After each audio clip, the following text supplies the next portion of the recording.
Hello बच्चों, आइए इस प्रश्न को पढ़ते हैं। इस प्रश्न में दिया गया है, यदि रेखा x बटा ए प्लस वाई बटा बी बराबर एक बिंदुओं 2, -3 तथा 4, -5 से होकर गुजरती है, तब a, b का मान है। पहला विकल्प दिया 1, 1, दूसरा विकल्प है -1, 1, तीसरा विकल्प है 1, -1 तथा चौथा विकल्प -1, -1।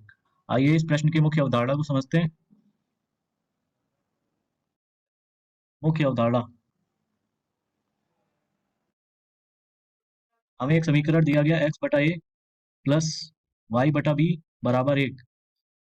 यह हमारा एक अंतःखंड का समीकरण होता है रेखा के। तो अगर ये बिंदु 2, -3 तथा 4, -5 से होकर गुजर रही है, तो इस रेखा को यह संतुष्ट करेगी। तो आइए इस प्रश्न का हल देखते हैं।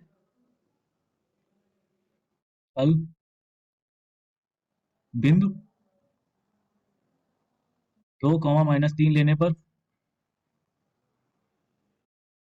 क्या होगा हमारा, 2 बटा ए माइनस का 3 बटा बी बराबर एक। ये होगा 2b माइनस का 3a बराबर का ए बी। हमें एक पहली रेखा का समीकरण मिल गया। इसी तरीके से 4, -5 को लेने पर 4, -5 को लेने पर क्या होगा हमारा, 4a माइनस का 5b बराबर का एक। तो 4b माइनस का 5a बराबर का ए बी। ये हमारी दूसरी रेखा बन गई, दूसरी समीकरण। अब देखिए, इस समीकरण को 2 से गुणा कर देंगे तो हमें a और b का मान पता चल जाएगा।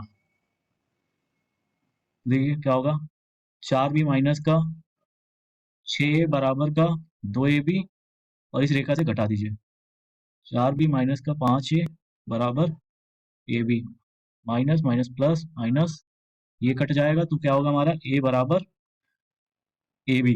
ए कट गया, b का मान आ गया हमारा माइनस का एक। b का मान जो है, b का मान समीकरण 1 में रखने पर हमें क्या मिलेगा, b का मान है हमारा 2b माइनस का 3a बराबर ए बी। 2b माइनस का 3a बराबर का ए बी। b का मान है -1, -1 रख दीजिए तो -2 माइनस का 3a बराबर माइनस का 1। तो ये बराबर होगा माइनस का 2a बराबर का 2। a बराबर आएगा हमारा माइनस का 1। a का मान है -1 और b का मान भी है -1, और यहाँ पे माइनस था। तो आइए देखिए, विकल्प देखते हैं, -1, -1।